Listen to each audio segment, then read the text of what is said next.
how much contact did you, as a very young girl, have with whites? Or with did whites? you? Yeah.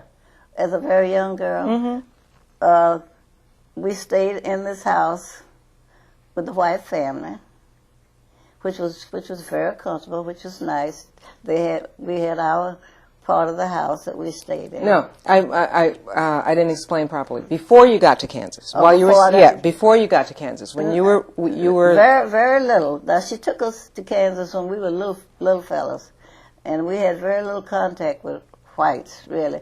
The only white person that we really saw often was that father of our great-grandfather, but very little contact with others. Now, we were in the country, but my great-grandfather had his own farm, and all his family was working on his farm, which meant that we didn't have to work on another white person's farm. So I had very little experience there. Now, when I went to Kansas, Wichita was a very small place at that time, and there weren't many black people in Wichita.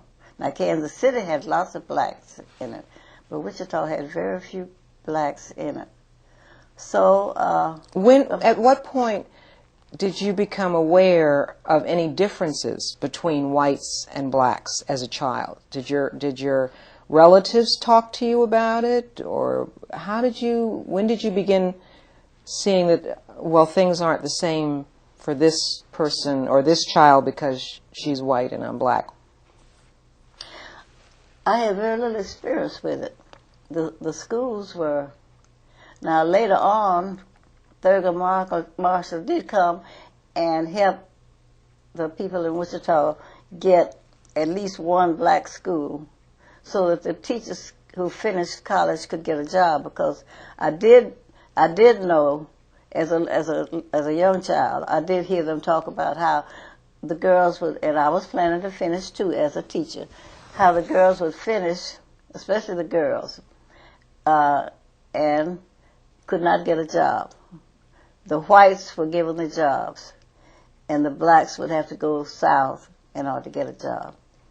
I do remember that. And then, we could use, like in Wichita, we could go in and out of any store. We could go to the movie, we could go to the park. But now we did have some black neighborhoods where all black people lived.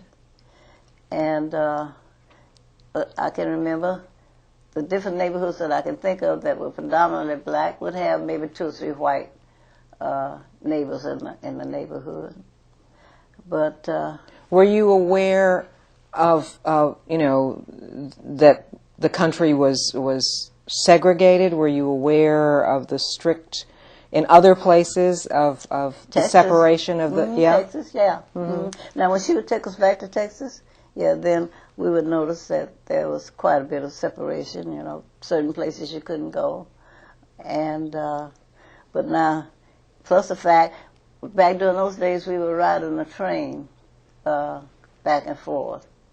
Of course, my mother drove, but when we were little and we first started going back to Texas from Wichita to visit the grandparents, one thing I vividly remember was that across the Mason-Dixie line there was separation.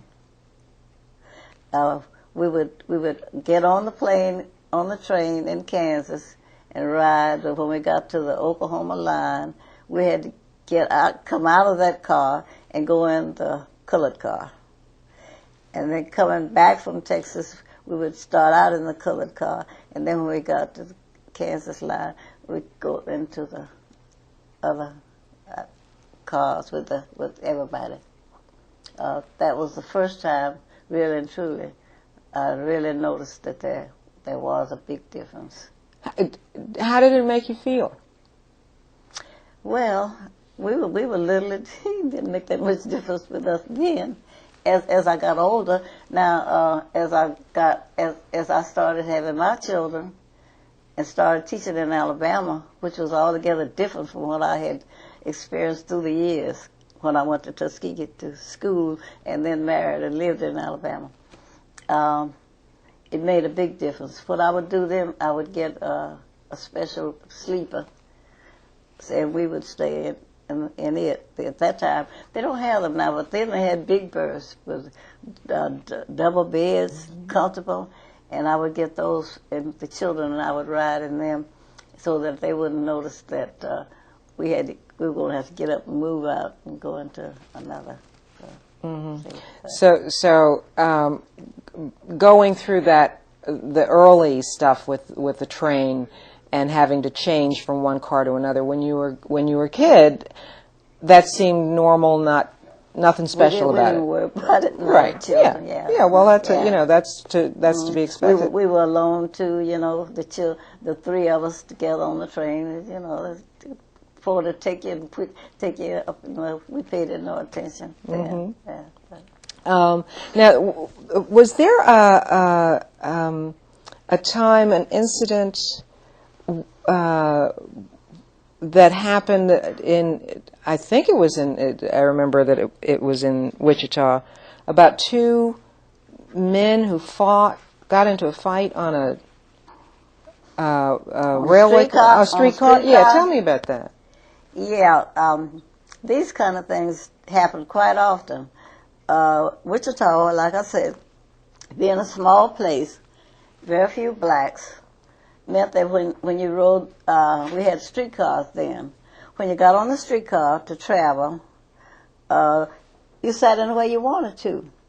Well, we began to, when they began to make airplanes, and Wichita became one of the places where planes were made, we began to get people in from the deep south, from Texas and Alabama, Mississippi, and other places. And these people were not accustomed to blacks sitting down next to them on a bus or streetcar or anything.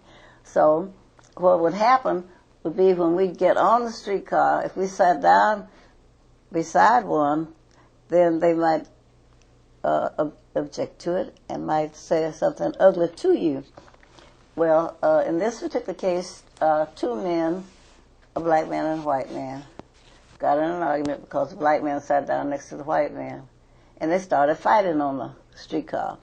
Well, the streetcar driver stopped and said, "Get off. If you're going to fight, get off." So they got off and they continued to fight. Well, the streetcar driver, he sat there. We were for the most part children on our way to high school. So we sat there and watched them fight. They fought, and then they got back on the streetcar, and the streetcar moved on. But when I got to Alabama, I told that to people because things were so different in Alabama. You couldn't fight a white man. A black man couldn't fight a white man like that in Alabama. And I was said to them, "Well, I don't see what's wrong down here." Because at home, I said, "You can get him out there and beat him good." and nobody does anything about it. As a matter of fact, the streetcar will wait until you're finished. Fight's over. That was a very nice streetcar driver, I must admit. Yes, just waiting. Yeah. So you in Wichita, the schools that you went to were they were always mixed in terms of. Yeah, it got to the place where in the later years, at first, early years, there were no black schools. But like I said, we finally got one, and then we got another one later on, black school. So most of the schooling that we had at my age were mixed, really. But the teachers were always white. The teachers were all white. Mm-hmm. Tell me about going to school, and were you a good student? Did you enjoy it? Yeah, it was nice. And I think about it.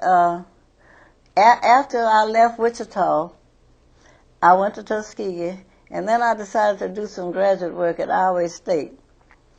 And so I went to Iowa State for a summer. And all summer long, I don't care where we blacks went, somebody would be echoing, "Get out of town, nigger, get out of town, nigger." And that was in our estate. And I had never experienced anything like that in Wichita. We had gone to school, to the white schools, but we had participated in everything they were in. We had choirs, choruses, dancing, physical education.